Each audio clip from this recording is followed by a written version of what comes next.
ఇప్పుడు సదన్ అందరివాడు అయిపోయాడు. కానీ మీరు మొదలైన 2007 ఆ టైంలో మీరు మొదలైనప్పుడు తెలంగాణ ప్రజల్ని దృష్టిలో పెట్టుకుని, అంటే మీ ఆడియన్స్ మెయిన్ స్ట్రీమ్ ఆడియన్స్ మీరు తెలంగాణ ప్రజలను దృష్టిలో పెట్టుకునే వీడియోలు చేసేవారా? లేదు ఇది అందరికీ రీచ్ అవుద్దని? లేదండి అట్లా నేను ఏది ఆలోచించలేదు. ఇప్పుడు నేను చేసే పని 10 మంది మెచ్చాలనేటువంటి ఆలోచనతోనే చేసిన నేను ఇక్కడ. ఇంకోటి, నేను మాట్లాడిన మొదటి పలుకు మా అమ్మే నా గురువు కాబట్టి మా అమ్మ ఏదైతే నేర్పిందో ఈ పలుకులో ఉన్నటువంటి మాధుర్యాన్ని ఎందుకు చూపెట్టద్దు అనుకున్నా. అట్లా నేను చేసిన. ఇలా వాళ్ళు మెచ్చాలి వీళ్ళు మెచ్చాలి అందరికీ కనెక్ట్ అవ్వాలని అనుకున్నాను.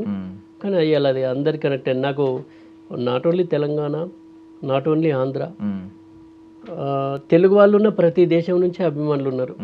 ఎందుకంటే అందరికి ఏదైనా ఇప్పుడు నేను చేసేది కొన్ని కాన్సెప్ట్లు కొందరికి నచ్చచ్చు, కొందరికి నచ్చపోవచ్చు. అందరినీ మెప్పించాలని కథలు ఉండేవి మన దగ్గర. అందరినీ మెప్పించే కథలు ఉండేవి.